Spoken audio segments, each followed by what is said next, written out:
Welcome to another episode of Dead Headspace. This is our 200th episode. We are celebrating it with our guest host, Tyler Jones. But before that, let's introduce my friend, Brennan LaFar. Say hello, Brennan.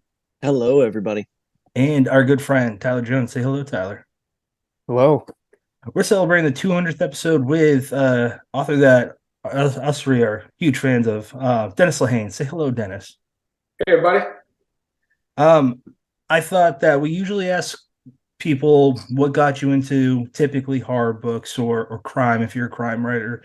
But with this one, I reached out to Don Winslow. We had him on recently, and I asked him if he had any questions or comments or questions for you. He had a really interesting one. He said, it's funny that I bring it up. He did an interview yesterday, this was a few days ago, in which he said that The Given Day is one of the great American crime novels. Well, do say hi and pass along my regards. And he said he has immense respect for you. And the question is, how has your New England roots affected your work? And he does not. He doesn't regard you in that way as like a regional writer. And he just wanted to say that he thinks of you as a great American writer. Oh, thanks, Don. That's great. I feel the same, so that's very nice. Um, I don't know the New England stuff. I think it's more the Boston stuff. I Hmm. think I would be a different writer if I was like, from Vermont. But there they were on the main streets of Greensboro. Uh, You can yeah, play no, with Canada. Vermont's right there, man. I feel like the Boston of it all, the sense of the sort of tribalism that I grew up in. Um, uh, Boston's a very concentrated place. It's really small. It's the exact same size as Milwaukee. Um, but within that geography, there's a lot of demographic shifts. There's a lot of shifts in wealth or lack of wealth. There's a lot of shifts in history, in architecture. There's a lot of clear periods that Boston went through that you can study, through the architecture, literally just through architecture. Like, oh, that was the French period. Oh, that was the whatever. So I think that had a big influence. And I grew up in a bar culture, and I think that had a big influence too. My dad used to take Mhm. me to the bar with him on Saturdays. So um, I grew up, and then Irish culture had a huge influence. My parents were immigrants, and so I grew up hearing a million stories, and I think that Mhm. was big. It had a big effect. Brennan, jump in. I think the whole notion of the kind of tribalism of Boston is just something that's so apparent in your work. Now, I mean, obviously, people kind of has experienced that, whether it's through the Kenzie and Gennaro books, or it's certainly present in Small Mercies, which Mhm. they will be able to buy the day after they listen to this. Um, but I wonder if you could talk just a little bit more in depth about that, just kind of the how that part of Boston culture is different than other major cities. Yeah, I mean, growing up in Boston, so we're talking about way back. I can't really speak to the way it is now. I know there's vestiges of it, but because I haven't lived in the neighborhoods since I was 20. I mean, well, I have. That's not true. I mean, I've lived in Charlestown, I've lived in Brighton, I've lived in Alston because everybody's lived in Alston. I've lived in Southie. Uh, the it's I would say it has certainly been mitigated a lot by gentrification, by changes in demographics. When the Southie that I write about in 1974, it was still, by the time I was in high school in the early 1980s, was 100% white, not 99, not 95, 100% white. And if they got people of color in there, usually on Section 8, they were firebombed out. Mhm. Simple as that.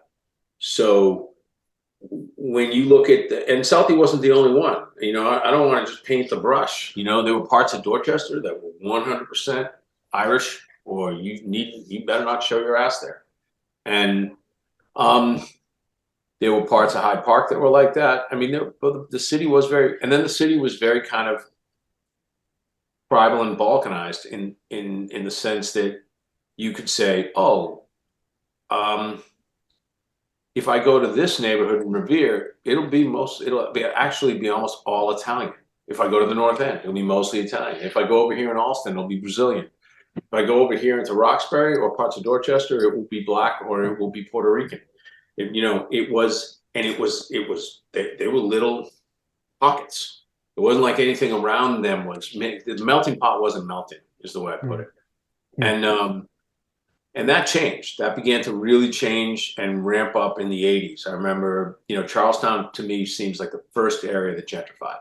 Charlestown, suddenly people were like, it was too close to the city and it was too beautiful for people to not say, I'll risk it, I'm going in. And they started buying up Monument Hill, and they started buying up all the things on Monument Square, and they started buying things up on the training field, and they said, these are beautiful colonial buildings, and there's a bar right down the street where George Washington drank. This is a cool neighborhood. And that began a major shift. And Charlestown's only a square mile. So once they ran out of Charlestown, gentrification began to take place all over the city. And that changed the demographics. And so it was less tribal. But when I was a kid, and in particular when I was 9 years old, which is the year I write about in this book, it was as tribal as it got. I just to speak on that point, and then Tyler, please jump in.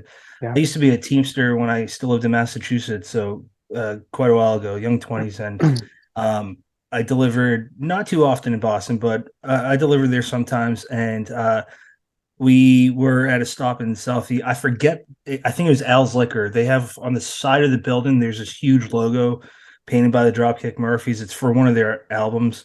And I was just waiting. The truck driver drove off because it was before they opened up. And this old timer comes up. In my head, I'm like, he kind of looks like he could be Whitey Bulger's brother. Just the way, just a swagger, just the way he talks. I'm not going to repeat the dialogue he said to me, delivered to me, but basically what he said, and I have no clue why I'm very much so Irish American, and I think that's written on my face, especially when I get pink sunburns. Yeah. But he starts telling me when I was younger, beer costs, I think he said 50 cents, and then he started talking about Section 8, and I listened to him, but in my head, I started getting cringy because some of those guys, like, they were talking about what you're referencing, and he did not like JFK for Section 8, for diversifying a lot of things. There's no real question here. I just wanted to throw that out there in case maybe you could spitball something back. If not, we can go to Tyler. One of the things they remember that it was hilarious when they busted Whitey Bulger in Santa Monica. And the people, when I was in an Irish bar known for Boston sports fans called Sonny McLean's on Wilshire and 26th in Santa Monica the night he got busted. It turned into this huge Boston celebration, and people were writing their zip codes everywhere in the bathroom. Everybody was talking about Whitey stories, and he got busted that night. And the next day in the paper, they talked to a neighbor, and the neighbor said the only thing that stuck out about this guy, the only thing that I can remember, we would walk every day down to the pier together. It's the Santa Monica Pier. And he said, and the only thing I can remember about him that really stuck out was how racist he was. Yeah. Just so racist. He hated black people. And it was like, yeah, I guess who financed part of the anti-busing movement? Whitey Bulger, So that's not to say everybody who was against busing was racist. It is to say everybody who was against desegregation was racist, but everybody who was against busing, there's a distinction there. It's a different issue. But yeah, and that ripped, that really ripped the rock off a lot of racism in the city as a whole. I think one place where Southie got the bad rap was because they were ground zero for this, they were tarred as racist first. Whereas if the same thing had happened in parts of Dorchester, if the same thing had happened in Hyde Park first, if the same thing had happened in Charlestown first, that would have been the reaction no matter where it was. Because that's how deep the racism went, particularly in Irish American communities, I'll be honest.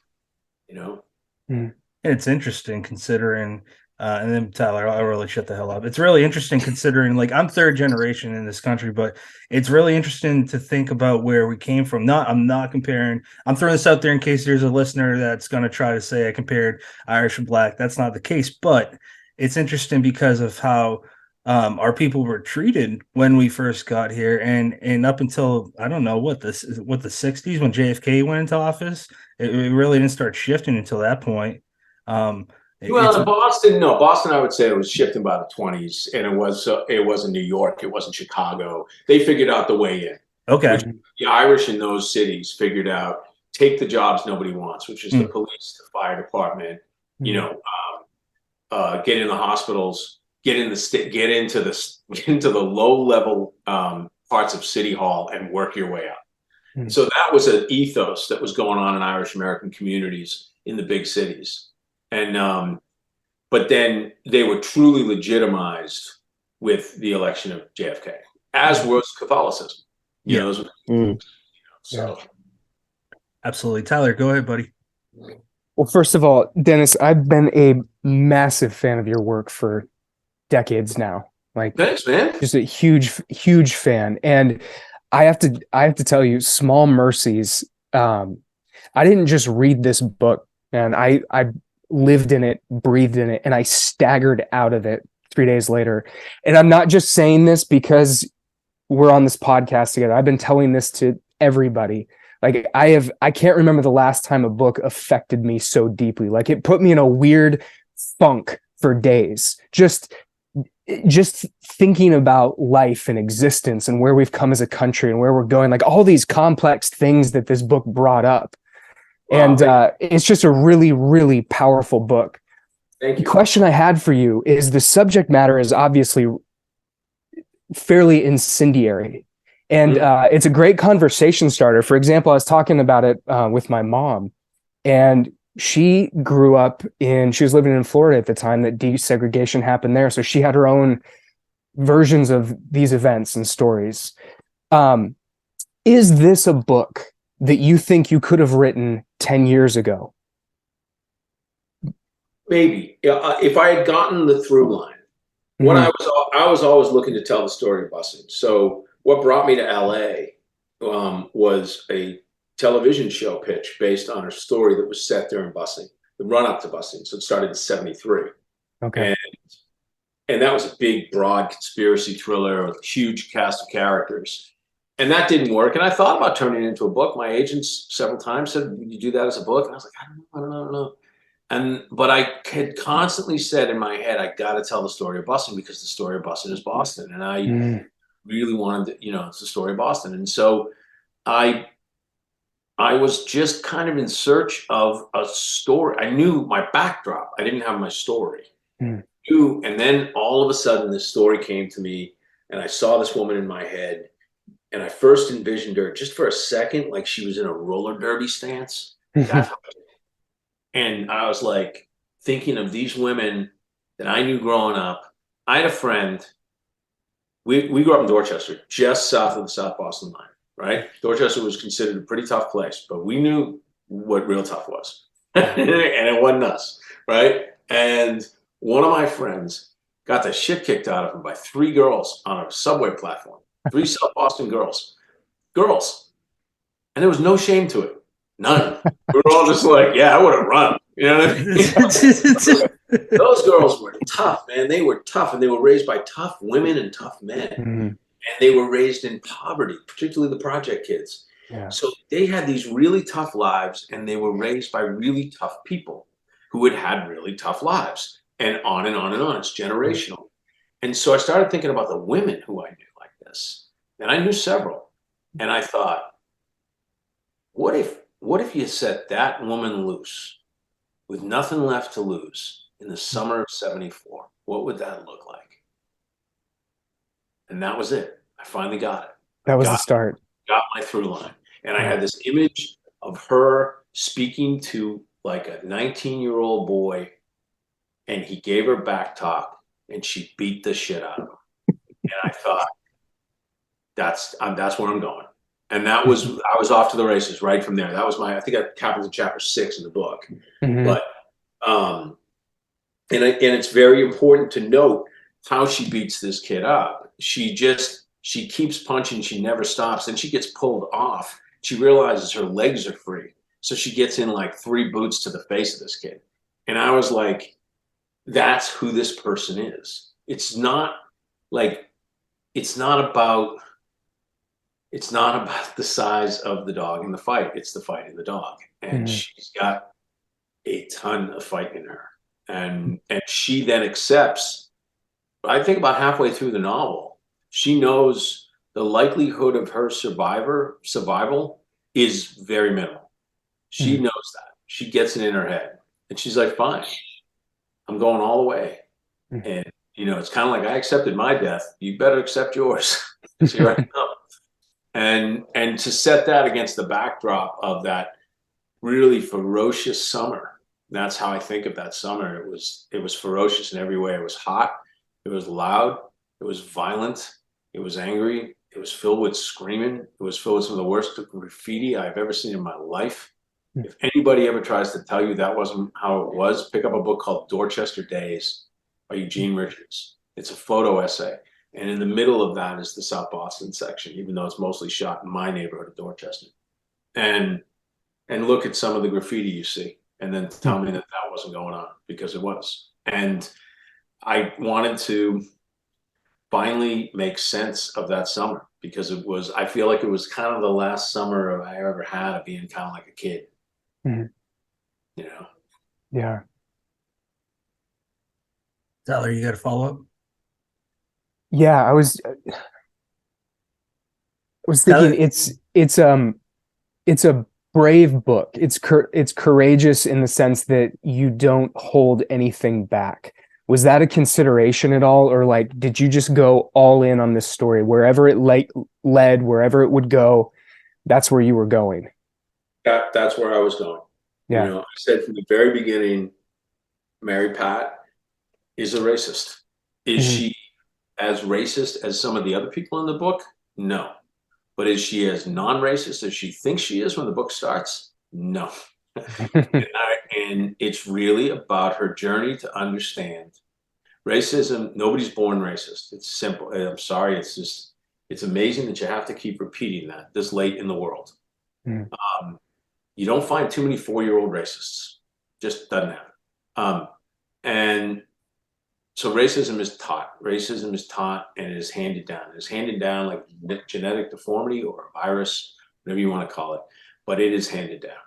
And Mary Pat's journey is to understand her culpability in that. That's Mhm. really the story that she got. That's her story here.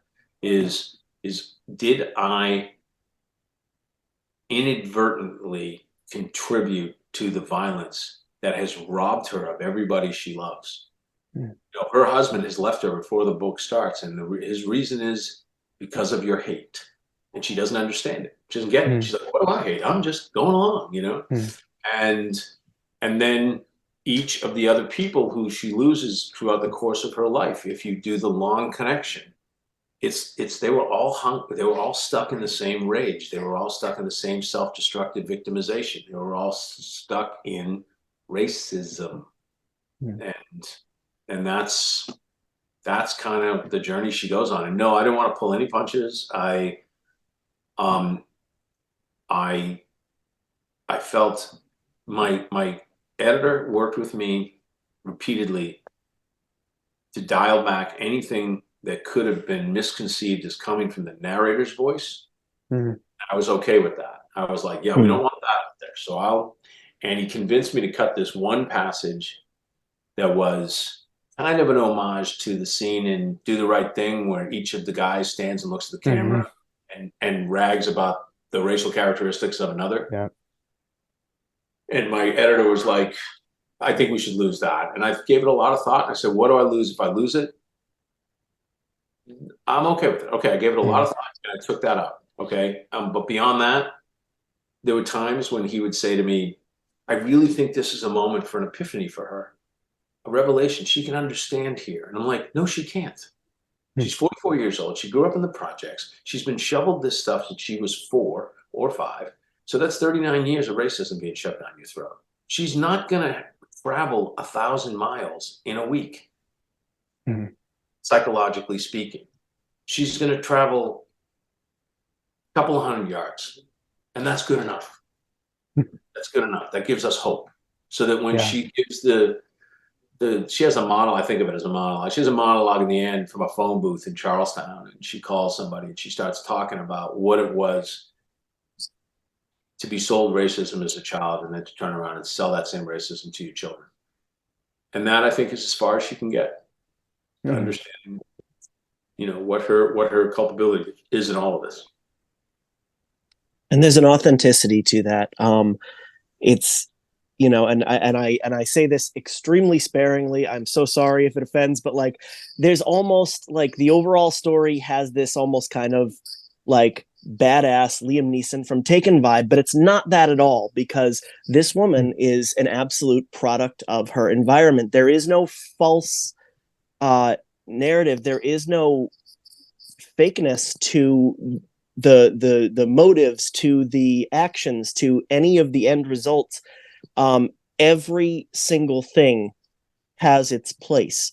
And you mentioned her husband that's left her, and Ken Fenn is such an interesting character, and I think that he's got maybe like 6 pages total of time, but yet he's so three-dimensional and well developed. And I wonder if you could speak a little bit, and that's a theme that people will notice in all of your novels, is that you can breathe so much life into characters so quickly. Even if they are just supporting characters, they feel like people and you can understand where they come from. And I wonder if you have any tips, tricks, or anything like that to giving every character a purpose, not just the main ones. Well, your flat characters, those are called flat characters too. You paint them in brushstrokes, but you try and make your brushstrokes as good as you can. And Ken Fenn, the line I got where I understood Ken Fenn was, she describes him as, he's huge, and he grew up in the D Street projects, which is really, really rough housing project, and he's got a.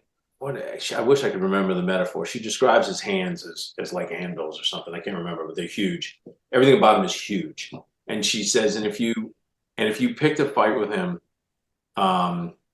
you better bring at least 3 of you, because he wouldn't stop until a coroner called it. And I love that. And then she says, but if you didn't pick a fight with him, he would never start one. And I was like, now I got this guy. Now I know who this guy is. He'd much rather talk to you. He'd much rather hang out with you. So his nature is, she says, he had no choice growing up in the D Street projects. He had no choice but to embrace the violence. He just never embraced the hate. And that's a clear distinction. And later on, she compares a very despicable guy to somebody who embodies the hate without the anger, which is, I think, a very despicable type of human being. That's a sociopath, somebody who can hate on people but feels no anger. And I think the trick to writing people like that is love. I mean, I love almost all my characters. I really do. I don't judge them. I don't ever say, oh, because you do this bad thing, you must be a bad person. There's a line in one of my books, I think it's Given Day, actually, where a character says, you see the worst and the best of people and the best and the worst of people. And actually it's inverted. He says, you see the best and the worst of people and the worst and the best of people. And that's me to my core. If you tell me, oh, put that person up on an altar, I'm so Irish. I'll be like, do it, please. I don't care who it is. I don't care if they just saved the world. I'll be like, yeah, but he probably beats his kids. You know what I mean? There's something. And if you say to somebody, oh, that person is a whatever, unless it's serial killer, child molester, rapist, I'm going to say, he's probably just as full of it as the rest of us.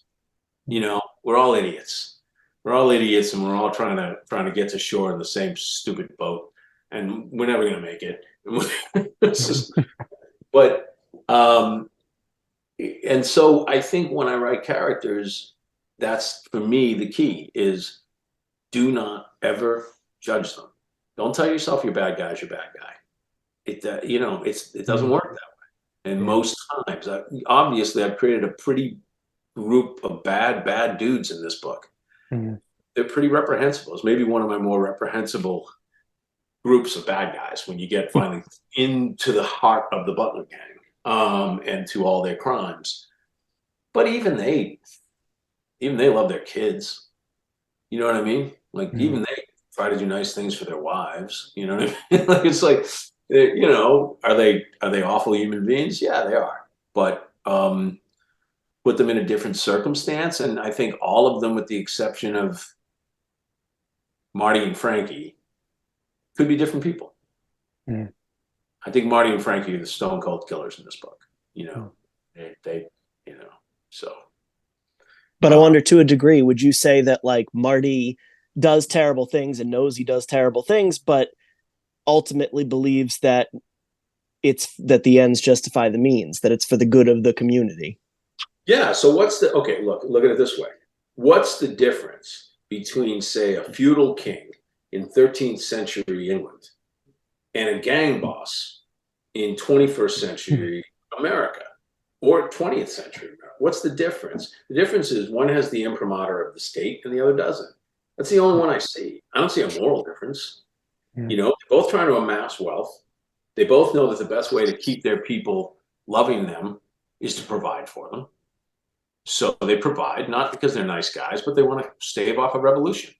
And and they do good things. They're known to, you know, I mean, mobsters and gangsters are known to deliver turkeys on Thanksgiving to their poor, you know, the poor people in their community. I mean, they're known to do shit like that. So does that make them evil? I mean, does it make them good? No. Does it make them evil? I think, with few exceptions, most people aren't terribly evil. I mean, there are exceptions. Stalin, evil, no question. But you know, there's a lot of people out there who are just all they want to do is what's best for them to get through the day. I want to pull back from the book real quick, and Yeah. I'm really curious, Dennis, because me and Brennan, we he still lives in Massachusetts. We're both from the South Shore. I grew up in born in Brockton, raised in Bridgewater. I'm very familiar with Walpole. Nice. Yeah, Nice. I want to throw this story in because I feel like you would find it interesting. My dad is he's in Florida now. I never thought that would be a thing, but he's a Walpole guy. He used to cook for the Pats back in the '80s, and he instilled all. I don't know how I don't have his accent, but long story short, he told me an interesting story because we were talking about Whitey Bulger, and you and Don Winslow are two of the very few crime writers we've talked to that are from this area or that area rather. But he had a story just like all his friends, and his was he went to a party when he was a little bit younger. I don't know if he was a teenager or whatever, but he ended up at Steve Fleming's house because of this kid that he knew, and he got the hell out of there. But all I was thinking about was like I've read stories about that guy. I, I mean, if you spill his vase and it cracks, like this is Whitey Bulger's hitman. This is a dude that was overseas, and what was it? This is the biggest of them. Yeah. He, Stevie. he, Kevin Weeks he too. Yeah. yeah, Kevin. I don't know which one's more terrifying, but I just wanted to throw that anecdote out there. My question is, um, being a guy from a blue collar background, your parents are from not even from America.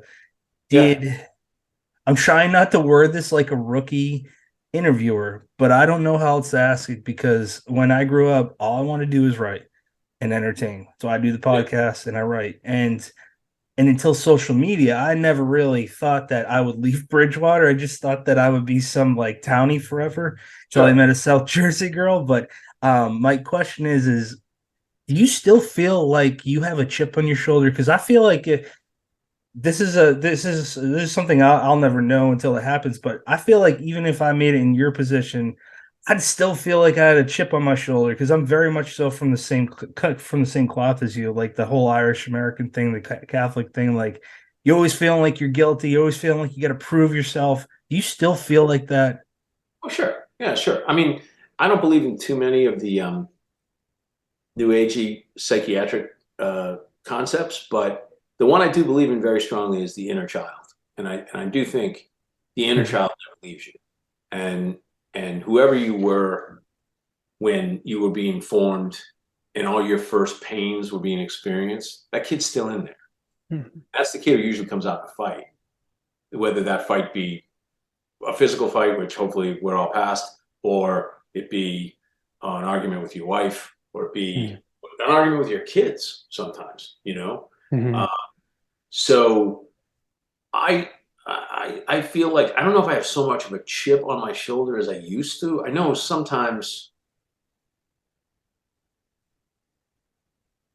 yeah, sometimes I'm looking back because I can see moments.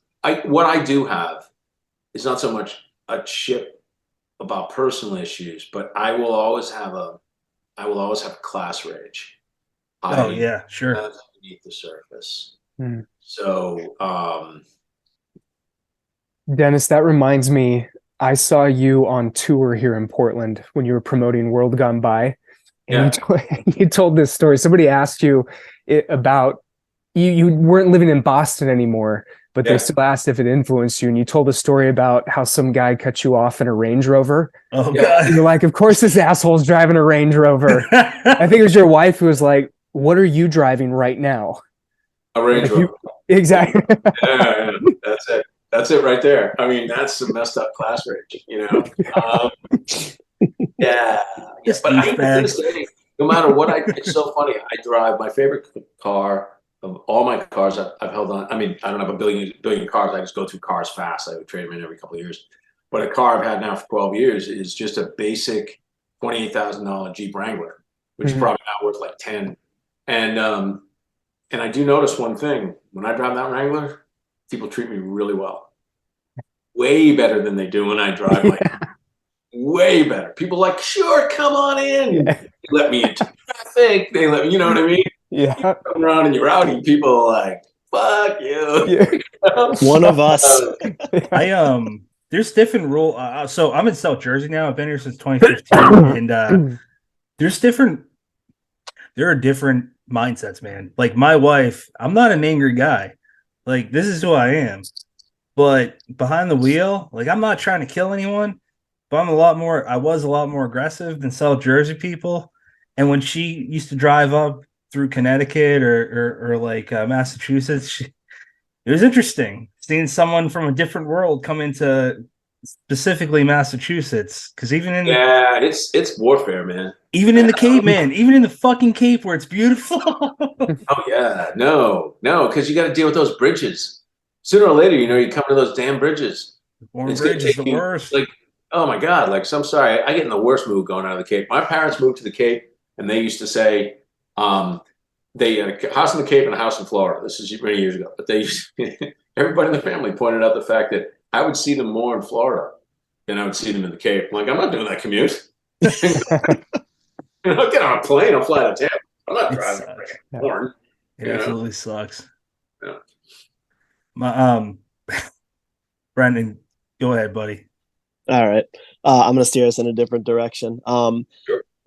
So I guess I have two questions. So the first one is I wonder the world at large generally looks at you as a mystery slash crime writer, and I wonder, with Don Winslow saying no, Dennis Lehane is not a great American crime writer. Dennis Lehane is a great American writer.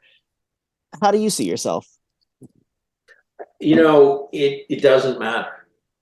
It just doesn't matter. It's wherever anybody wants to box you in, if it helps sell books, helps the marketing team, I'm fine. I don't care. Like, do I know? Am I aware of having books that maybe resonate way past where some people think? Yes. And I get that back from readers. I get that back occasionally from critics. I get that back from, I do get this book has had a serious reaction from people. Like in a way, like it's like, oh wow, people are really getting this. People are really understanding this book. Okay, that's interesting. Um, but at the end of the day, the assessment's going to be an entire career. And now that I've broken out into television and show running and all of that, that's just one more step. Hmm. And all I ever wanted was a varied career. That was what was most important to me. I wanted the freedom. Once I stepped out of the Kensington Arrow books, and that was 1999, so that's been 24 years now. Once I stepped out of that, I said, I want my career to just be unlike anybody else's. That's it. That's what I want. And I'm the bastard child of literary and cult influences. So, and I'm a working class guy who then spent years in academia. So there's a lot of paradoxes, and I like that paradox in my work as well. And at the end of the day, I was talking to a buddy of mine, Michael Carita, about 10 years ago about this. And I said, feels weird because the fact is I know that if I branded myself and started putting out a book a year, that my heirs would be much happier with me than they are now. You know, there'd be a lot more to leave, let's just say. And I said, I was talking to my buddy Michael Carita, and I just said, did I make a mistake? Did I, I mean, I carved out this thing and nobody seems to know what type of writer I am. And nobody seems, I have no brand. And Mike said, you're the brand. He's like, we've been chasing, you're what a lot of people chase, man. Everybody wants your career. You get to go left when everybody else is going right. You get to just write a historical because you feel like it. You get to take 5 years off. You get to do this because you've already set that in motion. And you accept that you're not going to make the kind of mega mansion money, you know what I mean, that's out there. And it's a great friggin' way to live. And it's, my father worked at Sears and Roebuck for 35 years. I'm pretty sure the bloom came off that rose around week 2. And yet he still had to do the job to put food on the table. They pay me to make shit up. That's what I get paid for. It's a great job. And I'm very blessed to have it. And I keep expanding. I keep going into, TV. I write a movie here and there. I just got a hell of a job that I can't speak about to write a movie. And I'm like, are you kidding me? This is my life. This is my life. This is great. It's funny. George Pelicanos, is a buddy of mine, has the exact same attitude, and he's the son of immigrants as well. And I wonder if there's something to it that we're first generation, and we're like, our parents were really clear. If you just go to community college, we'll be happy. Like, pull that one off for us. So you get a good paying job, you actually own a home. That'd be something great, And I'm like, it's been, I feel very happy, very blessed. I still feel like a little kid every time I go to work. That's excellent. Yeah. You also, I had a follow-up question, and your answer couldn't have set it up any better. So, I mean, you got your foot in the door with the Kenzie and Gennaro books, which, are that kind of crime, bordering on mystery. And when we had Joe Lansdale on, he said something that really stuck with me. And this was like a year and a half ago. He said that mystery writers are absolute experts on crafting plots, that everybody should write a mystery just to figure out how the hell to keep track of a plot and, make it move at a certain pace and just make every detail count. And I wonder if you feel like the beginning of your writing career really helps you tell stories that don't necessarily fit into that box anymore. Yeah. Oh, yeah. When I started, I was teaching myself how to write a novel. I didn't really know. I wrote my first one, and that was a fluke. And I was like, oh, but now I got to actually do it again. That's the hard. You put a monkey in a room with a typewriter. Sooner or later, he might walk out with a book once. But you try and tell him to do a follow up, he's just going to go in there and throw shit at the walls. That's it. And I feel like I never said that line before. I should remember that. That's a good one. And I think once you pull off a second one, that's when you get confidence. And it was the second one I remember, which was a really chaotic novel. It was all over the place. I ended up cutting 100 pages from it. That novel was like, okay, now I think I'm starting to understand what I'm doing here. Yeah. And then each subsequent book, I would try something that I hadn't tried before. Each book, I would set a new goal for myself, and that ultimately led to Mystic River, I think, which was the book I had been for 10 years. In the back, I'd been in my lizard brain for about 10 years by the time I wrote it, and then I immediately tried something else with Shutter Island, and then I immediately tried something else, and I find that's the only way to stay interesting, man. If I wanted to do the exact same thing year in, year out, I'd be a stockbroker or something, but I'm an idiot when it comes to math, so that probably wouldn't have worked out well. But I would have had a regular job. I don't want a regular job at all. Never did. So, I want to talk about Shutter Island if Brennan's done with that. okay, sure.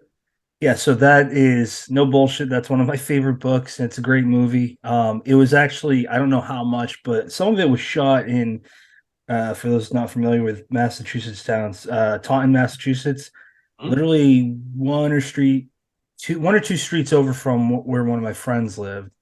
They shot part of Shutter Island. Um, what I personally loved about it is that you just don't know. It's the uncertainty of it all. You got horror, you got mystery, you got history. It's a lot of stuff that I personally am drawn to. Um, did that take a while to come up with? I don't know if you outline. We don't have to No, dive deep in that. You don't outline? I don't normally know. I outline Okay. TV. Interestingly enough, I outline my TV and my movies, but I do not outline books. But Shutter Island had a one-page outline, both sides. So two-page, I guess, technically, with one sheet of paper. And it came, this is just, I'm sorry, I hate telling the story because it sounds like such horseshit. It all came to me in a kind of a dream that happened. I was under a ton of stress one night, and my mother had been hospitalized, and I found out too late to call anybody without waking them up. And there was another, and somebody very close to me was dying at the time, and it was just a lot of shit going on. And I fell asleep in a lazy boy. Um, and suddenly, about 3 o'clock in the morning, I woke up and I walked on over and I grabbed a piece of paper and I wrote a ton of stuff down on it. And then I went and I fell back asleep until my phone rang at 6 with my sister telling me what was going on with my mom. And I'm standing there talking to my sister and I looked down and I could see this paper on the bar. And I was like, damn, who wrote that? And everything in turn, like the major plot points were there, the year was there, and all the anagrams were there, which to me, the weirdest part of it, because I'm not smart enough to think up anagrams. But that's not where my brain works. And so to come up with all the anagrams that were in that book, all those clues, um, yeah, that was weird. So that was it. I had that outline, and I said, I'm just gonna follow this. You're just gonna, and I knew the ending, I knew everything, and because I knew the ending, I had to write it as fast as humanly possible because normally I don't know that much about a book, Sure.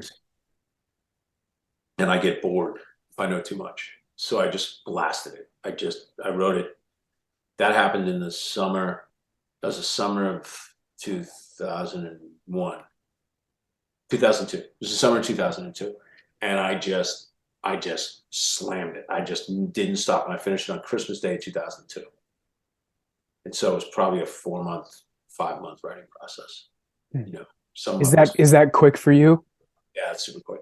That's Yeah. super, I watched the movie before I read the book, and even knowing what happens, it it it crushed me, man.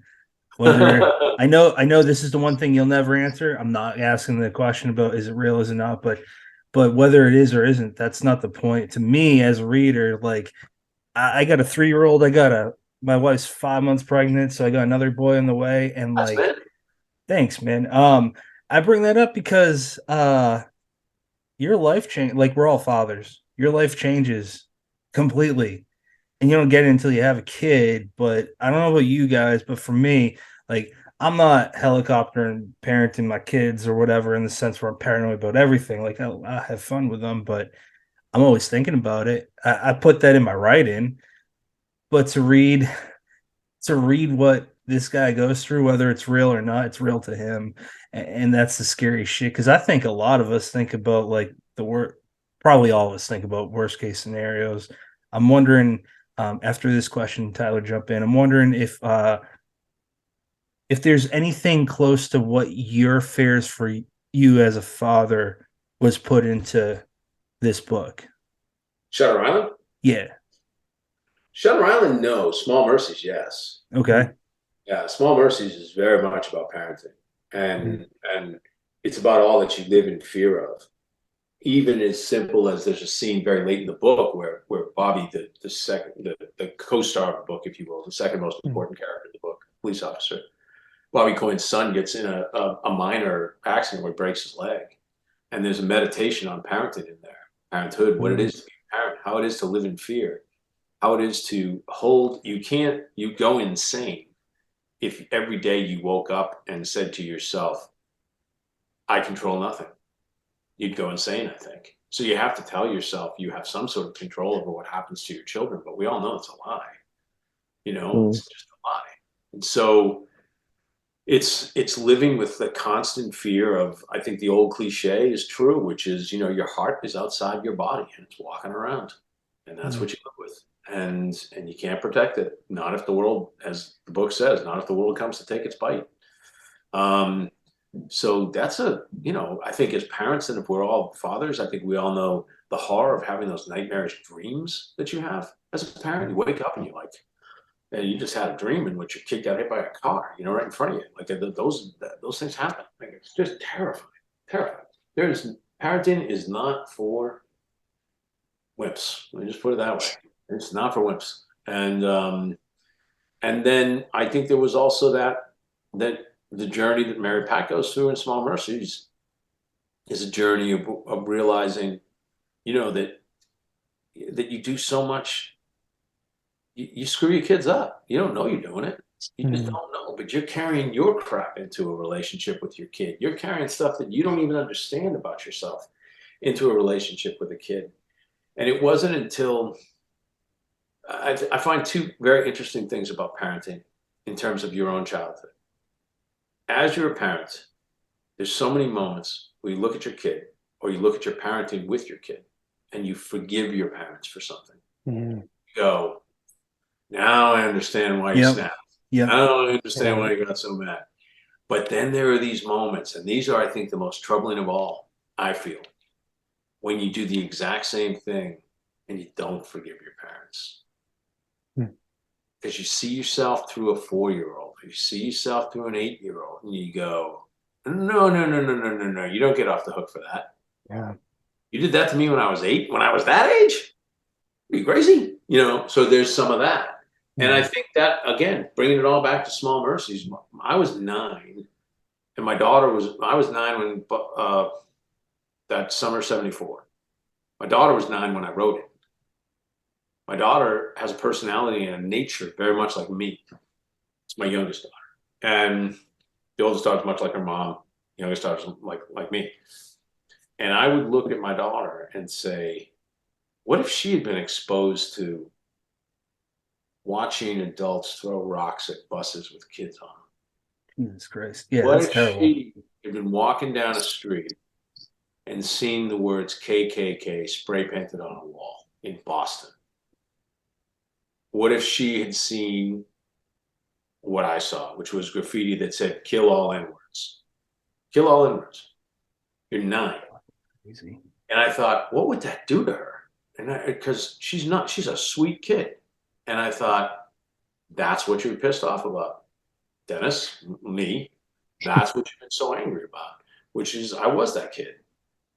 And I wasn't some tough kid from Dorchester at 9. I was just a kid at 9. The tough stuff you build later.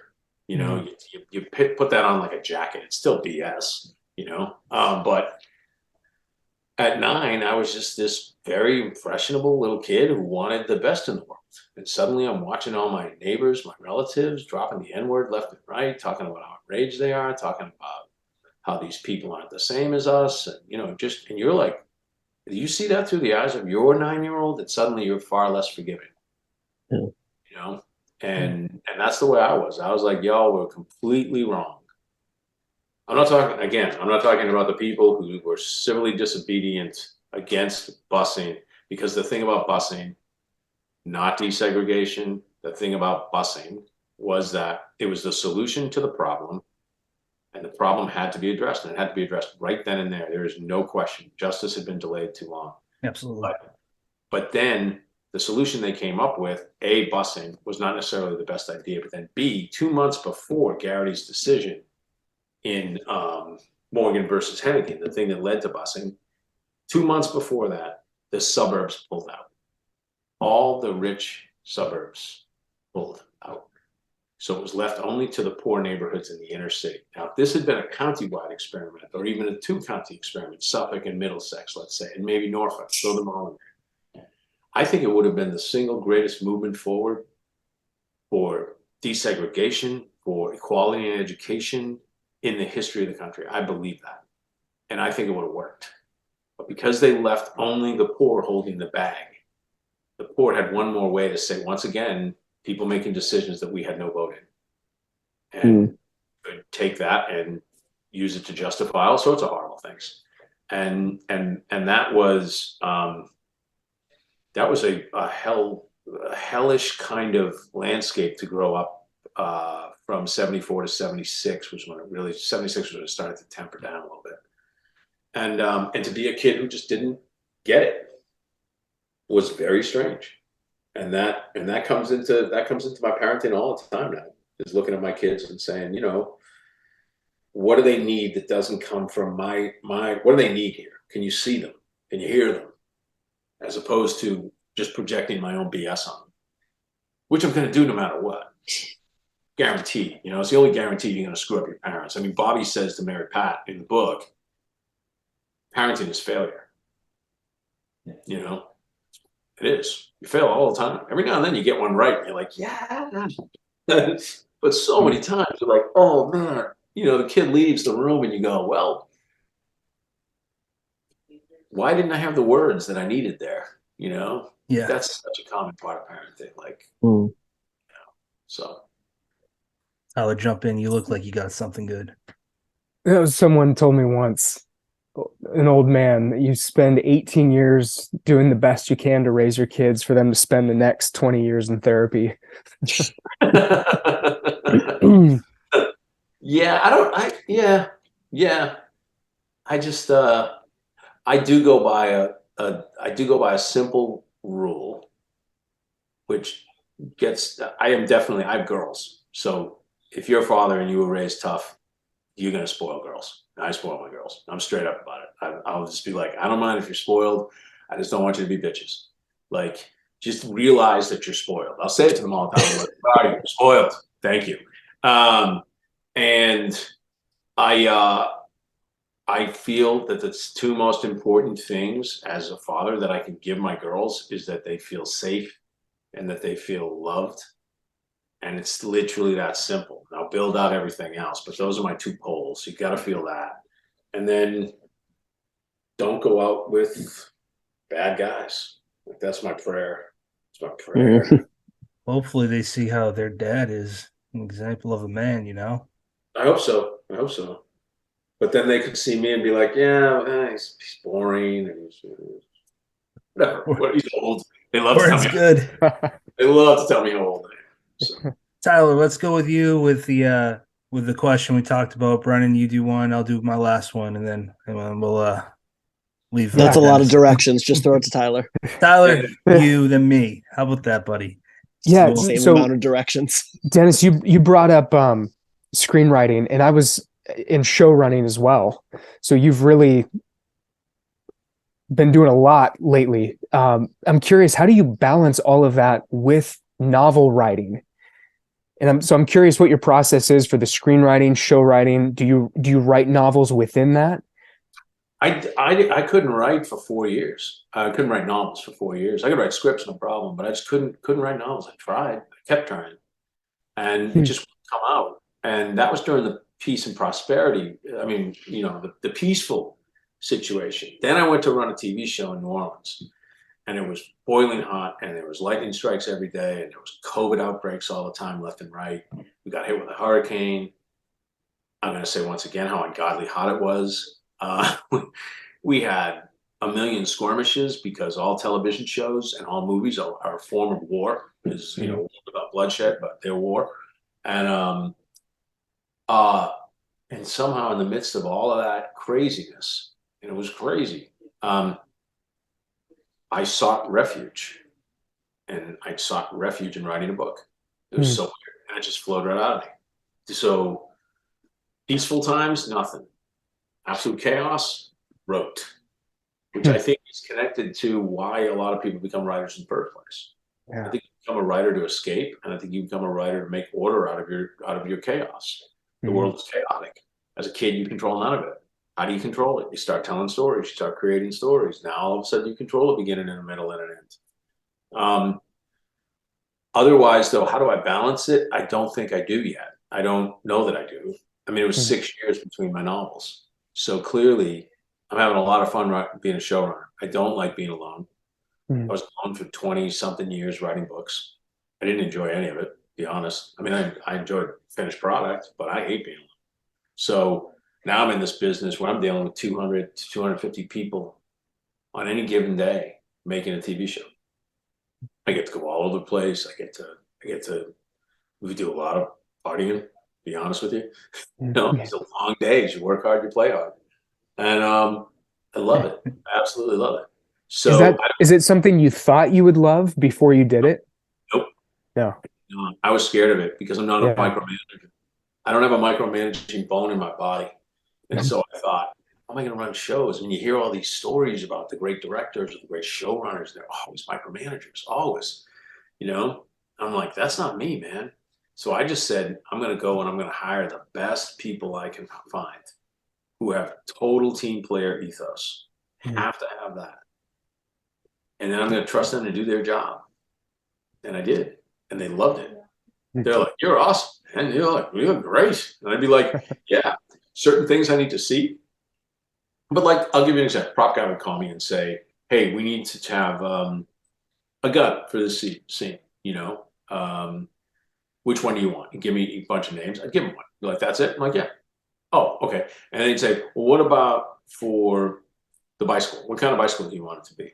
And I said, well, I don't know. Show me some pictures. And he'd show me a bunch of pictures. And I'd be like, I'll take number 2. And he'd be like, that's it? I'm like, yeah, that's it.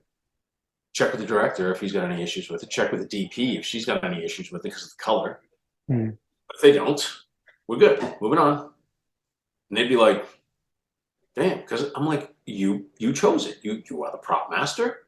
You mastered the prop. Thank you. Moving on. So that was the most surprising thing to me was A, that I was comfortable doing that, and B, that it really worked. It really worked on Blackbird. And so that's how I'm going to treat the next one. Did you Is the get next a lot? one something you can talk about? The next one I can talk generally. Because it has been announced in the trades. The next one is based extremely loosely on a podcast called Firebug. And the podcast is about the greatest serial arsonist in American history. Ooh. And the man who pursued him. And the punchline is that they were the same guy. And that is a jumping off point for the show that we're telling, which is just crazy. It's wonderful. And It's set now in the Pacific Northwest. The real events happened in California in the 80s, late 80s. We're set now in the Pacific Northwest. And Taron Egerton is going to come back and star because we love working together. And we start shooting in Vancouver in the fall. Awesome. Congratulations. Is that going to be for Apple as well? Apple, they're my home now. Awesome. Very cool. Congrats on that. Thank you. Thanks. Tyler, I don't know if you have anything else that you wanted to ask, but I would like it if you could bring up the Writing Fast, what you heard Dennis live a few years back, Writing Fast compared to slow. Yeah. Back to when I saw you on the World Gone By tour, you had mentioned something about your process at the time and how I think someone in the audience had asked, why didn't you have a book a year like other crime writers? And you made a remark about how seriously you took the process, and for you it wasn't something that could be churned out once a year. Do you still feel that way? Is that how you write? Like, do you just take your time and tell the story that needs to be told? Yeah, I don't think that look, this is about me. I always like to be very clear about this. When I say I don't believe in a book a year, because it's not that I don't believe in a book a year for other writers. If you can write with quality and produce a book a year, like Pelicanos was doing for quite some time, like Michael Conley does, like James Lee Burke does, then go with God. I can't. I'm incapable. My stuff will come out shallow. It will come out crappy. It'll come out with lines that I'll want back. And I can't do it because I published one of those books and I'm never forgiven myself for it. So it wasn't that it was a bad book. It was a good book, but it wasn't a great book and it could have been a great book. So my thing is, some people say, I always have to write 300 words. Great. Graham Greene did that. He's one of my favorite writers. I can't. I got to sit down and say, did I write? I can write for 2 hours. And if I walk out of that with 3 sentences, or if I walk out of that with 10 pages, it's a win. I wrote. And those 3 sentences may be the best 3 sentences I'll ever write. So they're good. I'm good with them. But I have to take it at that speed because I'm not capable. I can write scripts really fast. Because what bogs me down a lot as a writer is description, is lyricism, is setting this. I like the language to be a certain, I like it to have a richness to it that I don't have to worry about that concern in a script. A script is interior kitchen day. On. What is somebody doing? They're moving around the room. They're talking to somebody else. There's a look over here. Your camera points to that. You're out. I can write fast in that regard. And when you're writing to production, you're not allowed to be precious. You can't, because you may get a call from production at 8 o'clock in the morning that says the set was just destroyed and we're still shooting. So you better rewrite this scene in the next 2 hours and get it to me. And you're like, okay, all right, we'll do it. Is that common? That's really common. Holy shit. Not the set being destroyed, but the last minute you have to rewrite an entire scene, or you have to rewrite who knows what. That happens all the time. And we're out of money. We're out of money. Or we're out of time. You know that scene you have where they're driving through town? Yeah, we can't drive.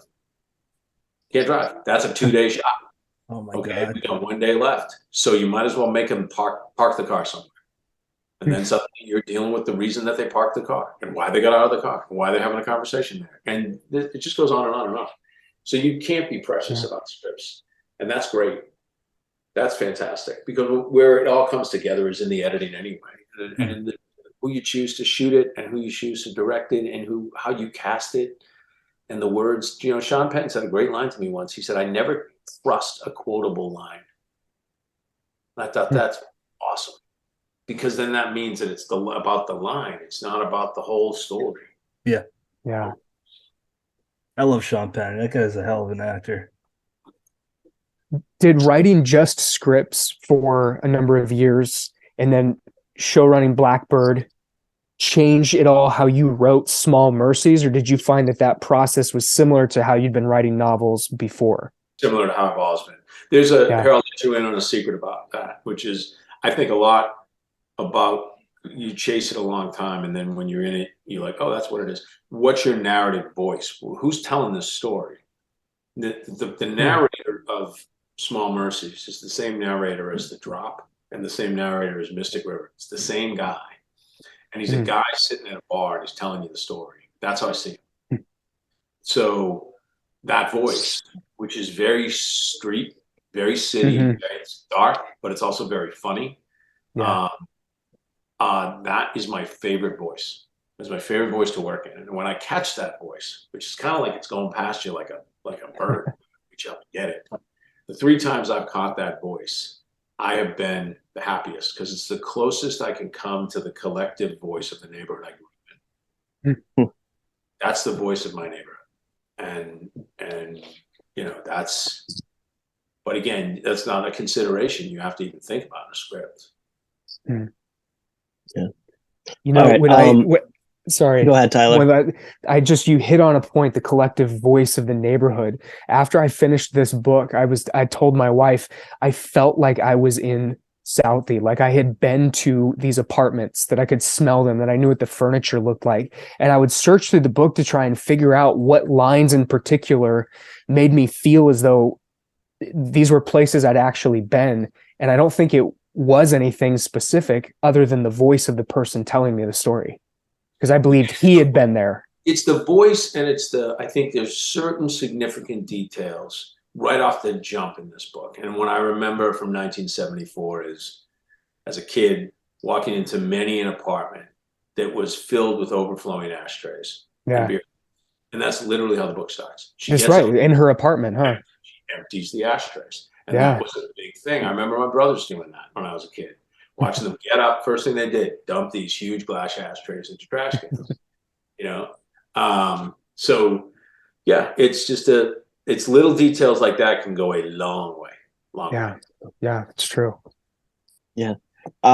Going off that neighborhood voice, it's funny because before you brought that up, what caught my attention was you saying that in novels get sometimes bogged down by scene description. And the first thing that popped to mind, and forgive me because I don't think I've asked a single question tonight that didn't have the word Kenzie in it somewhere, but when you read Kenzie's first person voice, the scene descriptions are so part of his character. And I wonder if that's something that flowed out of you or something you really, really had to work at, and how that compares to that third person neighborhood voice. I don't know. Patrick's voice is just, man, I love Patrick's voice. It's so fun. It's a playful voice, even though it's a lot of dark stuff going on. He's just got this playfulness about it. I think that is more a nod to the private eye books I read when I was a kid that influenced me. And even like the last one I read that I remember being influenced by was Monkey's Raincoat by Bob Crace, his first. And that's a very funny book. And I think that, the Parker books were really funny. And I think that's where it allowed me to be, because the fact of the matter is, the thing I hear most when I'm on a tour, most when people meet me, without a doubt, is, "Oh, you're really funny." Like, we're shocked. And I'm like, I'm not that funny, but you just expect me to be so friggin' dark. I seem hilarious to you. But it is true that I'm a pretty funny guy. And I come from a place where most people are pretty funny, which is Dorchester produces hilarious people. I don't know why. And so Patrick has that. And that's the voice I love. And so when he describes things, there is what is it he says in the third book? I'll never forget this line because I was so far ahead of the curve. Nobody was even making Michael Jackson as a pedophile jokes back then. And I said, he's still stuck out like Michael Jackson at a daycare center. Oh my God. That's a Patrick line. You know what I mean? Or it's more likely you'll see this than you'll see a black guy in a Woody Allen movie. I remember that was one of his others. So I like that voice. It's fun. It's light. Which helps when you're dealing with a lot of darkness. I think we're about to wrap up. So Patrick, if you got one. Yeah. I was just gonna ask one more and then final thoughts, if that's all right. Say goodnight. Just wanted to know, I love history books, history fiction.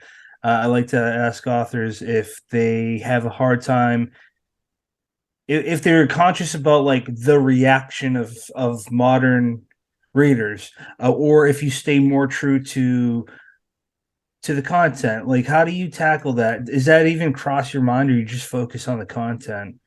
I try to just stay focused on the content, and then again, like with Small Mercies, I'll work with an editor to kind of hear places where perception could be, oh, this is you're going way too far into realism. Yeah. But no, I believe very strongly in that, and a book is not a safe space. I don't care which side of the spectrum you're on. The right-wing lunatics, the American Taliban down there in Florida, who are trying to ban books left and right, Yeah, because sensibilities are offended. Well, go clutch your pearls someplace else, please. And I feel the same way on the left. A book is not a safe space. A book is a book, and it is meant to be challenging in some places. And that's why, if there's one place where I'm a totally woke individual. I was woke before woke ever existed, but when I'm 100% unwoke is I can't believe they're going back into the books of dead people. Oh, that's fucking bullshit. Agatha Christie of all people. Agatha Christie. I find it so offensive. If the woman was a racist, let it be read as racism. Let you sit there and read it. It's horseshit. You can't change the context of that. I find it so offensive, and they're dead. They can't defend themselves. It's censorship, man. This is exactly the type of stuff that the Taliban do, that the Stalinists did. This is whitewashing our literature and the history of our literature. This is whitewashing, and it's wrong. It's We're simply not. categorically wrong. Put an editor's note in front of a book, annotate it, put asterisks in, do whatever you need to do, but do not dare go back and rewrite somebody. That to me is repulsive. That's So, that's Something we can all literally. agree on here. Yeah. guys, I must jump. I'm so Yeah, sorry. yeah, yeah. No problem. Thank you so much. Yeah, thank you, Dennis. Dennis, Everybody, thanks thank you for for your time. listening. You made choices podcast. Thank you for picking us. If you enjoyed Dennis Lehane's episode, a few that we would like to suggest.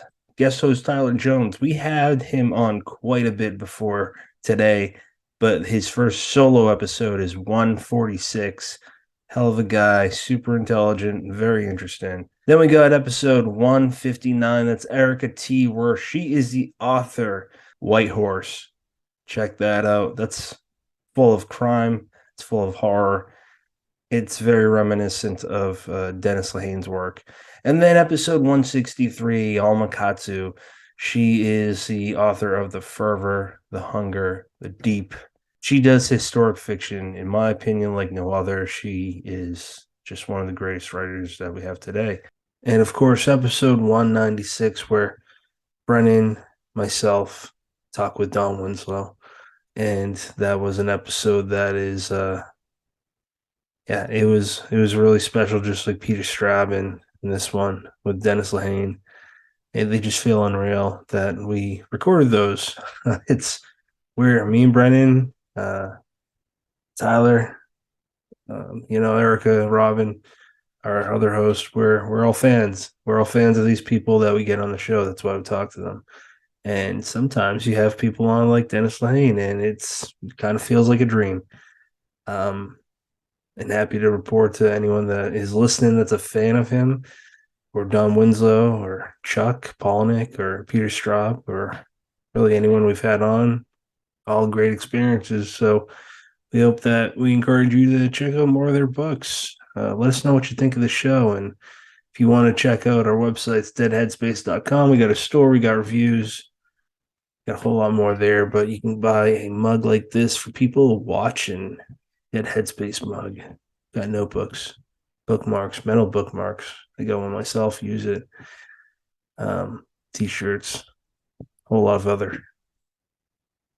other merchandise. But just want to thank everybody for checking this one out. And we hope to have another 200 to deliver to you in the next 2 to 3 years. Have a good one.